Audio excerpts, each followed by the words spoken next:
Tropa, Scooter Kid ulit. May mga nag-request sa atin, gray over gray naman daw. Yung iba gusto matte finish, yung iba naman gusto makintab. So eto, gumawa tayo. Pinagsabay na natin na sa ganun makita nyo yung itsura ng gray over gray na matte finish at saka yung gloss finish. Kung paano ko to ginawa, panoorin nyo, tropa. Let's go! At ngayon, nagbubuga na tayo ng 2K04 epoxy surfacer. At after ng ilang oras, ito na siya mga tropa, Ginawa natin dyan, nag-wet sanding tayo. Gamit nating liha, number 800.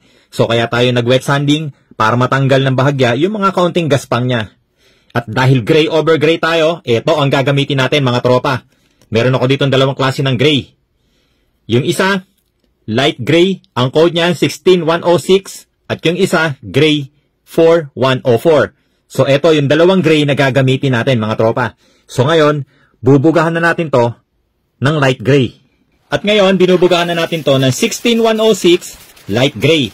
Ito yung pinakapang ilalim na kulay natin, mga tropa. Tapos magma-marble effect na tayo. Gamit ulit tayo kapirasong plastic at itong gray 4104 natin. So basic na to sa inyo, mga tropa. Yakang-yakan nyo na to. Napakasimple na lang sa inyo mag-marble effect. Dahil napakarami na nating video or tutorial na ginawa na marble effect.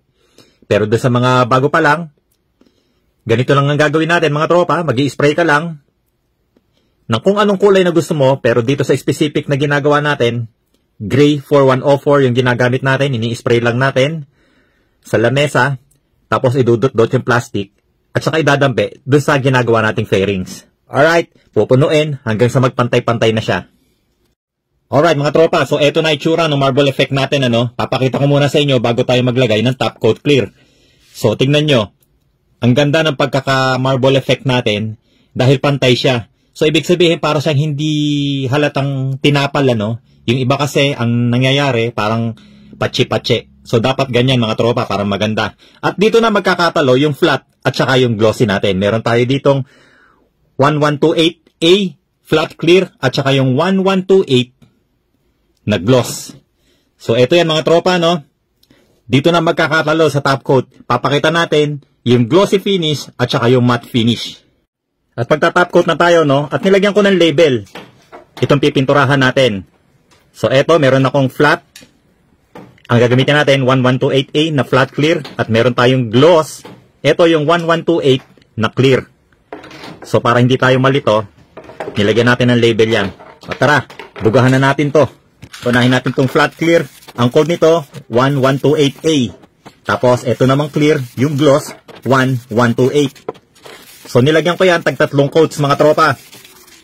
Yung natin maghapon yan, at ngayon nag-wet sanding tayo. Ang gamit natin liha, number 800. Pinipino natin yung top layer ng top coat na ibinuga natin para kuminis. Tapos, final coat na tayo, mga tropa. Ito yung flat clear natin, yung 1128A, para sa matte finish natin, And then, ito namang isa, ito yung clear 1128, para sa gloss finish natin. Alright mga tropa, tapos na tayo. So eto na, nakagawa na tayo ng gray over gray marble effect. Meron tayong flat finish at meron tayong gloss finish. So nakita nyo naman yung kaibahan mga tropa, So ito ulit, yung flat finish natin. Pwedeng-pwede to do sa mga nakamat. Kita nyo walang kintab. At kahit salatin nyo yan tropa, hindi yan bukol-bukol dahil top coated yan ng flat clear. So, ayan, tignan mo. Ang angas ng pagka-flat niya, Ganda. So, hindi rin dumihin yan, tropa, dahil nga top-coated yan ng flat clear. So, ayan, yung ating flat finish. At eto naman, yung glossy finish natin. So, ang ginawa natin dyan, tropa, di ba?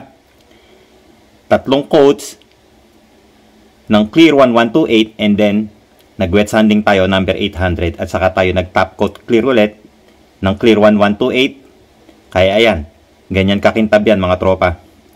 So ayan, sana nakakuha na naman kayo ng idea mga tropa, Sana nakapulot na naman kayo ng kaunting kaalaman kung paano gumawa ng flat finish at saka ng glossy finish. So, ayan tropa, paano? Kita-kits na naman next video. Ride safe palagi.